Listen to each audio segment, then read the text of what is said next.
We're all set, Roger. Graham. You're coming in sideways to me, but I am. yeah, you're this way, so I'm not Oh. sure what's going on. I got my phone turned sideways in the tripod. So let's do this. Let's do a little sausage making here. I may end up having to hold this. How's that? That now I can see you. Now you're right there, buddy. Okay. Right. Man, great to see you, my friend. Heck yeah, how you doing? Man, I'm doing great. Hey, I appreciate your time. I know you're busy. Heck yeah. So, hey, here's what I want to do. Hey, for those that don't know Graham, Graham's a NBA mental skills coach. He's also a recording artist and author. He's written a book called Play Present. It's a book that I use when I coach teams and athletes. It's for basketball, but Graham, I've translated it over to other sports. So right on, it's worked really well. So Graham, I tell you what, for the people joining in, why don't you give them a little insight into who you are, what you do, and kind of where you're at right now? Man, well, my whole life I've been a believer of mindset, so really I consider myself a teacher of the power of the mind and really want to empower everyone with the mental skills to make it through life. It's a skill set. So I've done it through sports for a lot of my life. Now I find myself teaching through music.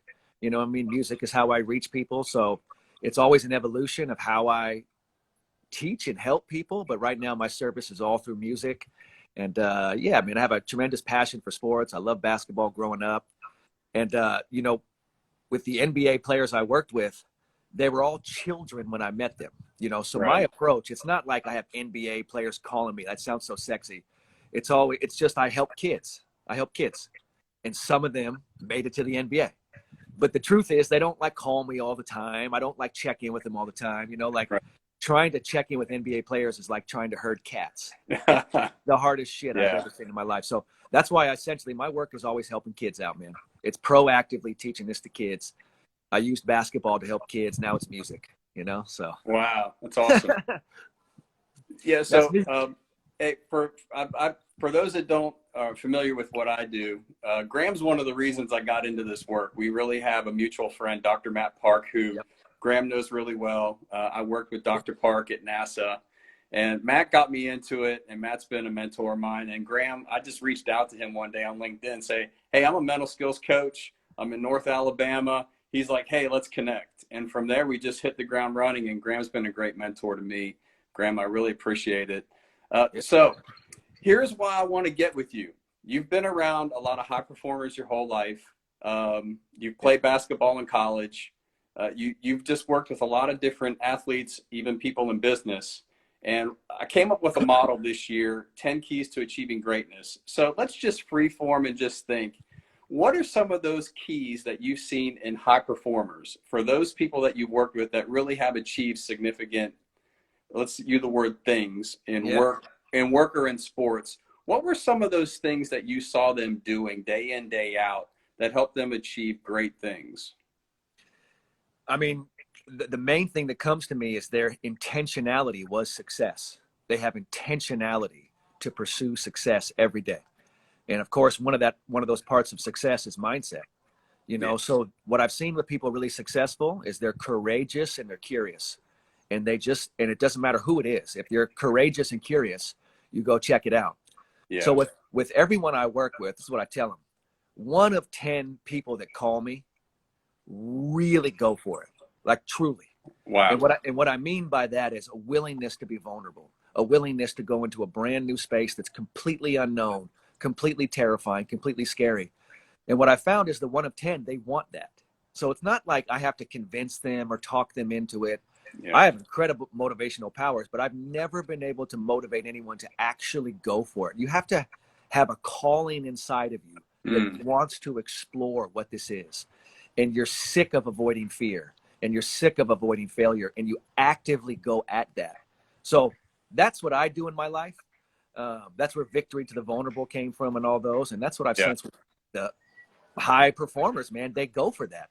Anyone who avoids that and calls me, they're like, I don't want to do that work. I laugh at them and say, don't ever tell me you want to win because you just want to feel good or something like that, which is fine. Some people are willing.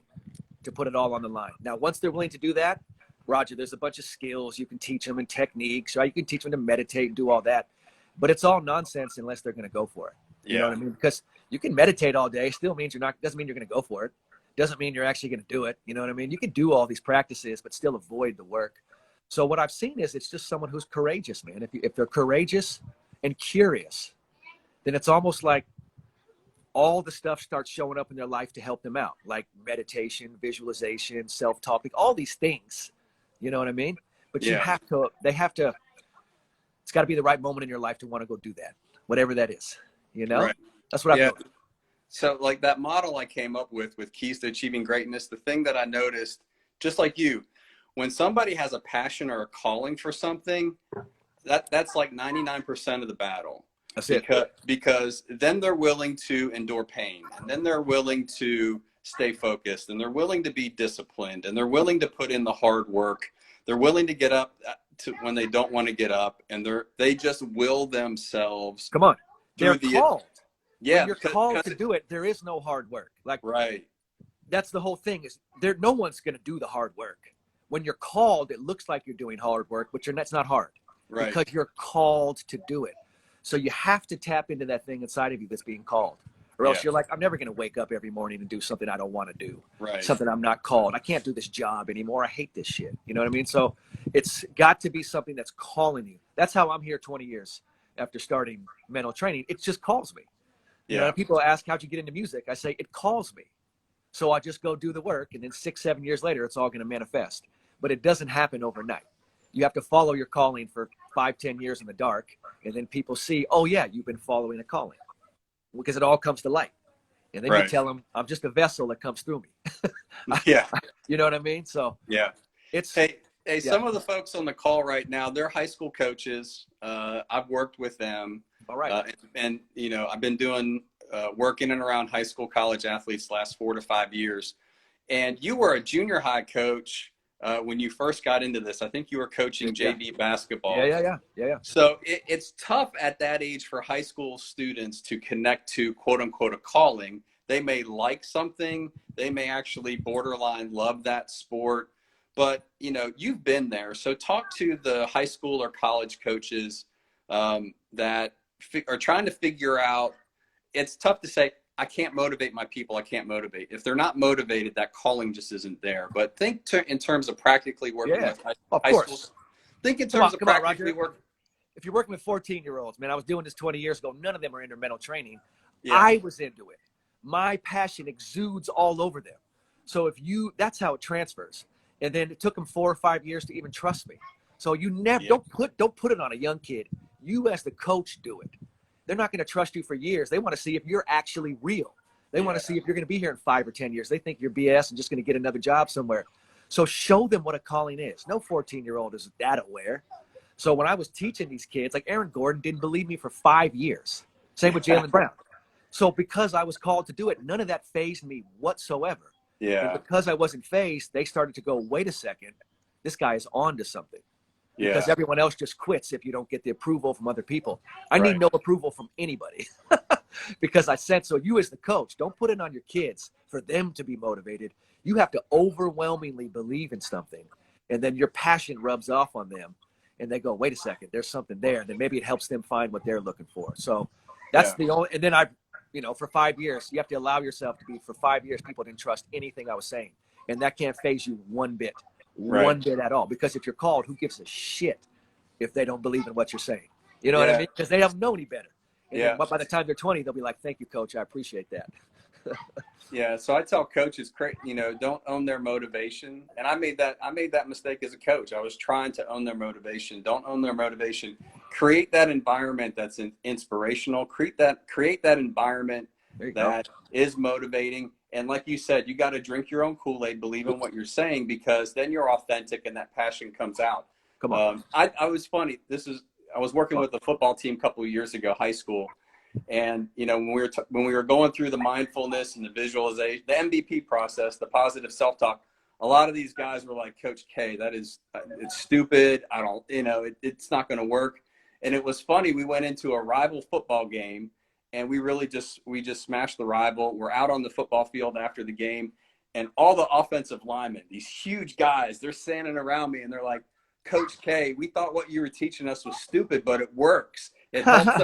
And they're like, it helps me reset on every down. And I'm like, and I lead in with it. When I go in and work with teams, I'm like, guys, it's different. It's going to feel weird. It may feel disingenuous, but I need you to have an open mind. To your point, victory goes to the vulnerable. Be vulnerable, and let's trust the process a little bit, and let's put it into action. Come on. If this was easy, wouldn't everyone, Roger? Yeah. Come on. Why is this most of sports? This is the single hardest part. Those linemen lift weights all day, eat, and the hardest thing to do was open their mind to something weird that was new. Yeah. And then they do it and whip ass, and they're like, oh my God. And so you're like, when you're teaching this stuff, you just have to, it works. Just like when I give my kids vegetables, if they don't like it, I'm like, it doesn't matter. I'm going to find a way to get it in there, have some fun with it, and get it to them, because I know they'll be like, thank you for caring about me. One of the big things to remember, I remember Aaron Gordon, worked with him when he was a child. He used to ask me, how come you don't need my validation? He said, everyone comes and works with me and says, can you promote me? Can you go say I worked with you? And I said, Aaron, I don't need your validation. You need to know how to validate yourself. That's the highest level of confidence. Wow. You don't need approval from anybody. Yeah. And so that stuck with him. And you have to have that as a coach. You don't need any validation from your players. You don't need that. When you know what's right? You have to have love and care for them and stick with them for a long time. But it was later on that he realized me not needing validation meant I was with something that was beyond like his approval. You know what I mean? And that opened the door for him to go, wow, I want to check this out. Yeah. Instead of me being like, hey man, you gotta make sure this works, because then it makes me look better. Like, that's not going to happen, So it's that validation takes courage, right? Because at a certain age, especially high school and college, it's really their identity is formed through their sport. Their identity is formed from their peer group, and their identity comes from everything outside of them. And it takes courage to step into that space and go, you know what? I'm going to do something different, and I'm not going to worry about what people think. I'm keeping an open mind. I'm going to trust the process. And, you and I know it's like, if it's good enough for Michael Jordan, Kobe Bryant, Phil Jackson, all the greats that embraced it, why can't I do it too? But think about who you just said. You said Michael Jordan and Kobe Bryant. Do we expect people to have the same willingness to, those are that's what I'm saying. It's maybe not even 1 of 10 actually goes for it. I'm talking, Roger, not like trying a little bit, but willing to put it all on the line and face your ultimate fear of failure, whatever that is. So when you say Michael Jordan, even sometimes with NBA players I work with, they're like, don't tell me about Michael Jordan and Kobe Bryant, because we can't even fuck with those guys. Like, they're so surreal, we don't even think you can copy them. Yeah. You know what I mean? And then I'm saying, you know what I mean? Because they're so outlandish sometimes with what they're willing to do. It's meant to really go for greatness, Roger, is unique, man. I'm being real with you. It is unique. It's not normal. The sacrifice is so major, and I've only seen 5 or 10 people do it, that I've been around. Wow. I'm talking go for it, my man. Yeah. Go for it. Where you reframe failure and you transition to another dimension, and you're like, I no longer fear failure. And you know what that is. Most people are like, no, man, I can't fail. And they're like, I don't want to fail that much. And I'm like, all right. So yeah. There's levels to it. You know what I mean? There's the greats. Then there's the average, and then there's the people avoiding it. If you're in that middle ground, just keep being courageous and open. And what I found is courage really is confidence. That's what confidence is. It's courage. Yeah. It's not this great feeling, Hey, I'm going to drop a spicy meatball on you and the group. A book just came out. It's called Row the Boat by John Gordon and PJ Fleck. PJ Fleck is the University of Minnesota football coach. He's the Row the Boat guy. All right. And great book. Everybody needs to read it. It's really about building team culture. In the book, PJ Fleck says, here's how I define failing. Failing is learning. He said, failure is quitting. And he said, so failing is good because we learned. Failure is not an option because failure means quitting. So if we look at ourselves as a failure, it means we're quitting on something somewhere in who we are and what we're doing. And I thought, man, that's powerful. Because like you said, people don't want to fail, but unless you quit, that's when you're a failure. You quit when the work's done. You quit when you get to where you want to be. and you keep just improving yourself. It's continuous improvement, continuous improvement, continuous improvement. But I thought that was a good distinction. And I was just curious to bounce that off you and see what you think. Come on, man. Well, first of all, nobody fails as a human. We're all going to pass, Roger. All of us. You know what I'm saying? All of us. Every human passes. So when you think about that, what is failure? Like, would you yell at a baby for falling down? No. But then you realize that's how you learn to walk. So even the word failure, how it was introduced, is so insane. It's so asinine. You know what I mean? Because the only, like, if a baby falls down a whole bunch of times, they learn to walk. That's not failure at all. But yet at some point you get in life and someone says, don't make a mistake. That's like telling a baby not to fall. So essentially, I just fall all the time. And I fall all the time, and I just do it really fucking well. And I fall so much that I realize the falling is greatness. So it's not even failure. So that language of like failure, I almost turn it into something new, that it's not failure. It's not. There is no such, like, again, we're all going to die, Roger. You don't have to worry about that. All of us pass on. There's no human that's not going to go through that experience. So as you're here, what is failure? You know, so when I look at it, we had to use language because so many perfection kills, you know, people try to avoid this. And if you can just embrace all of this and look at it like you're saying, in a positive, it kind of flips the whole thing, you know, and it's not even failure. It's kind of like that word sabotaged us a little bit. You know what I mean? Like it kind of, as opposed to really what it is freedom. You know what I mean? So if you know what freedom is, then you do it every day. And you're free to fall down, my man. And then you're free to get back up, you know? And so if you just keep doing that, that's where you kind of realize, like, you can't be stopped. Now, what you have to deal with is some funny feelings, and that's the human experience. But feelings aren't facts. There's no evidence you're in danger. So let's live in reality. Let's live in reality, not in make-believe world. And let's live in reality that says I'm not in danger and my feelings are feelings. And you just bring it back to the sensation of your feelings. And you go, where's the feeling? And you kind of find out where it is. Don't put a sentence on it. That's where people get into trouble. They put a sentence onto a feeling. Look at it as a sensation. Find the location where the sensation is and just breathe with it. Right. That's it. That's your freedom. And if you do that, you're not going to react. You're not going to do anything. You sit there. And then you start to transform, and all this electricity that makes you want to avoid making mistakes, that electricity starts to go away, and you can kind of think clearer in those moments. Right. You know what I mean? Yeah. I tell people when we work so hard on avoiding the negative feeling, and I would tell people, I say, I want you to sit in it. I want you to feel it and just sit there. There you go. And just sit and just don't avoid it. And then like about 30 seconds later, I'm like, did you die? Did something like really, really bad happen? And they're like, no. I'm like, it's okay. You know, and a lot of times people will think with mental skills and developing these mental performance habits that it's the absence of feeling. Like absence of negative feeling. Like I won't get nervous. I will always be courageous. I won't have fear. And it's like, no, you will feel those. And just feel them, but then put in some good tips, techniques, and just manage through it. Get to that good neutral place, and then step into that space with some courage and perform. But feel it and be okay with it. That's the deal, Roger. That goes a long way with some folks. That's the training. I got to shout out my boy Josh, who's on here. Josh, what up, man? He joined us. Josh is my old school homie back. We went to high school together, man. Lobie Mac. I love you, Josh, man. I'm glad you're here. Love them. And but you know, coming back to it, Roger, when you that's the training, right? Because if your fear is I'm gonna die, first of all, Roger, you're gonna die. So we don't have to fear death. It's gonna happen to everybody. Right. The only thing is, are you gonna live while you're here, or the whole time are you gonna avoid this thing that's gonna happen? Like, we're gonna die. So by embracing that, which is a total normal, safe process for human beings, just so you know, death is really safe. It's totally normal. That's a natural process. It's just as natural as birth. We just are so afraid of this thing our whole fucking life. But really, it's totally normal and natural. And it's weird as it sounds, it's safe. So as we come into this space, if you're avoiding that, it'll make you make decisions here to avoid everything as opposed to living.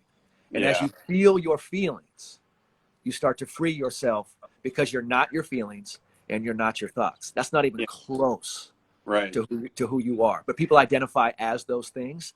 That is devastating to them. You're not your thoughts at all. Thank God. Yeah. And I mean, and when you get to that point, you learn to step into it and see that you're okay. Come on. And you learn to just embrace it, and you learn to work through it. So, you and I've said this. The reason mental skills are mental skills is because it's a skill to be developed. Just like a free throw, learning how to kick, learning how to give a presentation to a room of like a board of directors. It's just skill, and it's repetition, and the self-compassion that has to come into the process. And that's where people, when it feels too vulnerable to allow that self-compassion, which is, I can learn how to get better, but I don't beat myself up. I don't tear myself down. I have that right internal voice speaking to me in the proper way. And I learned through the self-compassion how to perform and not how to beat myself up. And I see the folks that struggle with perfectionism, that's where they really go bad. Like if it's just one mistake, it feels devastating, and they feel like they're going to be judged unfairly and criticized by whomever they're looking for that validation from.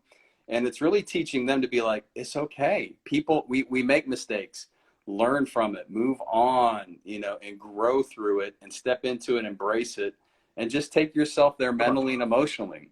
So it's hard. That's it, Roger. And hey, shout out to my sister, Julia, man. She's on here. Hey, Julia. She's here, and she's doing some brave stuff right now. She's in graduate school, moved out to Atlanta, totally courageous, really vulnerable to like leave what you're comfortable with and go into growth. So she's living it. She's living the mental game right now, and I'm just super proud of her. Cool. And, I mean, a lot of this just comes down to, Roger, if you're willing to feel your feelings. Yeah. And instead of being petty, you step into power. Just don't do anything petty. Don't do anything petty. Ooh, that's spicy, man. It's either petty or power, and I choose power. And power is courage, right? It's courage, acceptance, willingness, and trust. That's all I do. I don't even desire winning anymore or avoid loss. I don't even care about any of that. I'm just courageous to step into power every day, and then I watch what happens. So it's really it's a play of power versus force. Force is I desire something, I want something, I have pride. It's got to work like this. That's not going to work. Power is courage. You're like, I don't know what's going to happen, but I'm going to step into it. I'm willing to do it. I'm going to accept whatever happens, and I'm neutral. So I'm not avoiding loss or even trying to win. I'm just simply trying to be here and come into this state of power. Yeah. And when I've seen athletes do that, they let their skill set come through, no problem. Yeah. Their focus is different, so they're not focusing on results and outcomes and what could happen or they get in that trap of what negative thing might happen in the future, and they're present, and they're just, they're focusing on the process and just doing what's in the moment.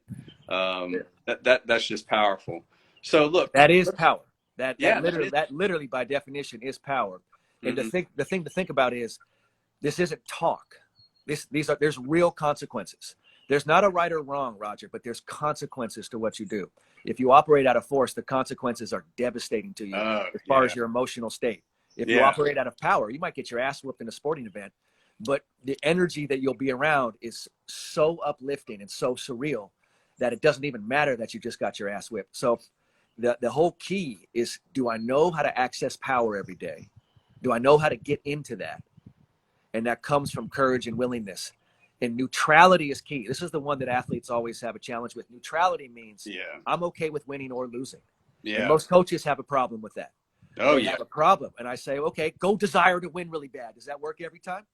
No, not even close. It just makes people afraid to make mistakes. Yes. So if you tell an athlete, I'm cool if you fail today, I'm also cool if you're the best thing we've ever seen, it doesn't matter. What I want you to do is go out there and play with power. They end up relaxing.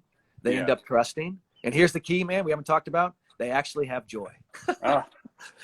Because you're not going to play sports for a while if it's not joyous. You know what I mean? It's not going to work. So. Yeah, and that goes back to what we say is control your controllables and just stay present. And when you control your controllables and you only control very little, it makes things easier, so that you can have that kind of space mentally and emotionally to not worry about everything outside of your control, and just making it simple and breaking it down, keeping it simple, there's power there too. That's the fight, Roger. So if you're competitive, you have to win that fight. It's not winning the game you're playing or something. There's the fight before the fight. And that's the only thing that matters. And most people lose that fight and go into a competition they're trying to win or they're avoiding loss. You have to win the fight before you play, where you're like, I'm okay with whatever happens, but I'm going to go for it today. I'm all in, fully trusting, and I'm at peace with whatever happens. That's a warrior going into battle saying, should I die today? So be it. Yep. Because if you go into battle saying, don't die today, you're not going to be at your best. You have to. Because you're always going to hesitate. Come on, man. So you lean into that.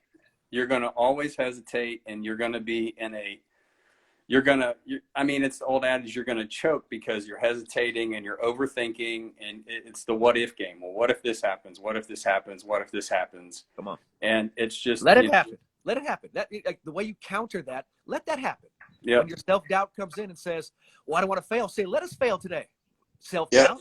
And you realize the self-doubt. Say, go fail on purpose. Yeah. Bro, go see if you're going to die. Literally go see. Yep. And because that's when your freedom comes from, you know, and most people live avoiding that their whole life. And then on their deathbed, you know what they do? They find it right there on their deathbed because they're going to die anyway. So then they go check it out. Make the choice now to do it, right? Yeah. This is why I say it's so rare, because it's like people are like, no, I don't want to do that, until they're forced to do it. So if you can willfully allow yourself to surrender to power, that's the craziest concept, to surrender up. It is, you will have to transform yourself, and a part of you will die, but then a part of you takes off. If you're a caterpillar holding on to that shit, come on, man. You don't even know what you're capable of. The caterpillar has to go. Just preach it. Yeah.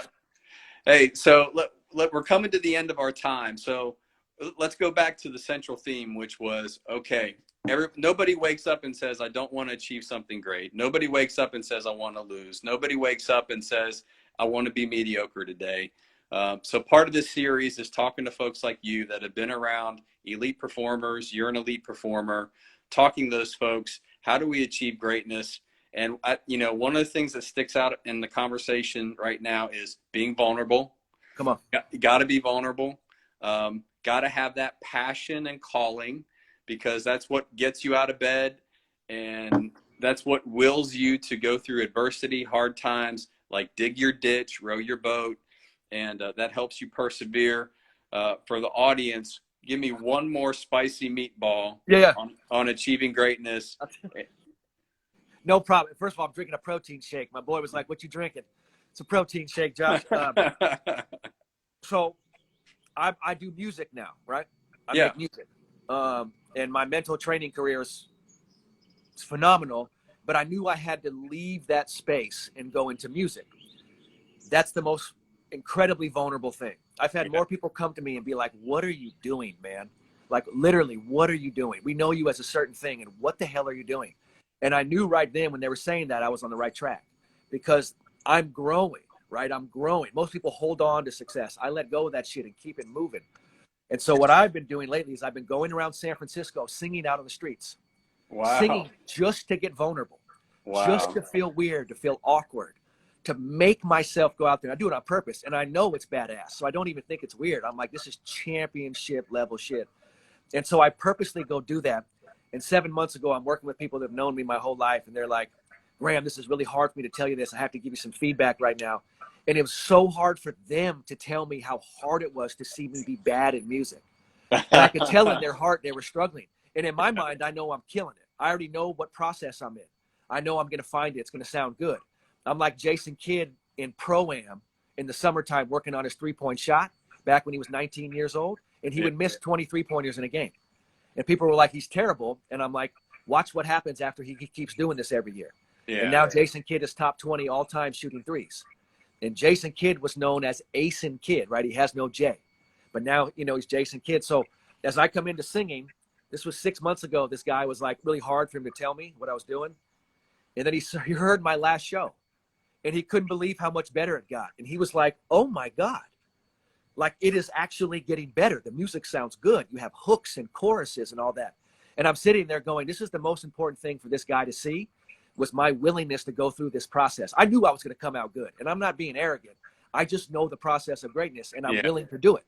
If you're willing to go do it, it's guaranteed to work. You can master anything if you stick with it. He just had never seen it. So almost more important than me having good music now is showing people how I got to that point. Is showing them how vulnerable, how uncomfortable it was.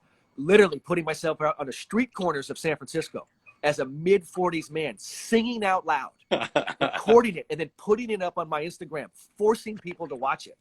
You know what I'm saying?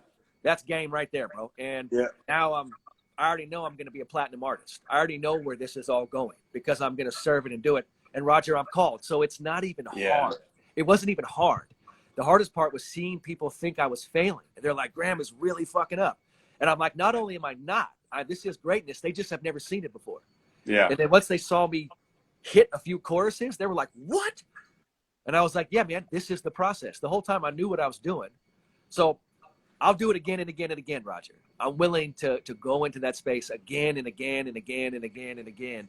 And so I'm living it now. You know what I mean? More important than like, I have to go live this forever, not teach it, live it. Yeah. And what's more vulnerable than singing? You know what I mean? So that's. Oh, yeah. All right. So the last spicy meatball was just go for it. No matter how uncomfortable, you got to be vulnerable and just go for it, knowing that the process will improve if you stick with it. So Roger, that's a guarantee. Yeah. So like if you have a logical brain here, if you think logical, which most people do, I'm saying facts. Yeah. Right.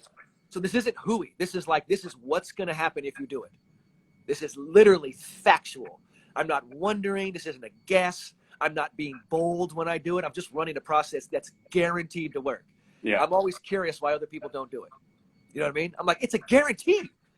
If you don't do it, you're guaranteed for it not to work. So I just like logically get confused because if you just use logic, which is a small part of your intelligence, which is not much, but logically, if you guarantee this works, just go do it. Yeah. It's not even a question. Right. You know? All right, my friend. I got to run. Look, it's awesome. I appreciate you. I appreciate your time. Appreciate what you're doing. Appreciate your mentorship to me. Through, because of your mentorship, I'm able to impact a lot of people, high school and college, help them with their mental performance. So, way to go, Roger. Thank you. Come on, man. I'm so proud of you. And for the folks that stayed on the call, Josh, good to see you. Thanks for hanging out. And for the others, connect with Graham or myself, and let's continue the conversation. And look, be great today. Have a power mental performance. Let's go. And be vulnerable. All right, Graham. Thank you. Right on. Good work, Roger. All right. See you, brother. Bye.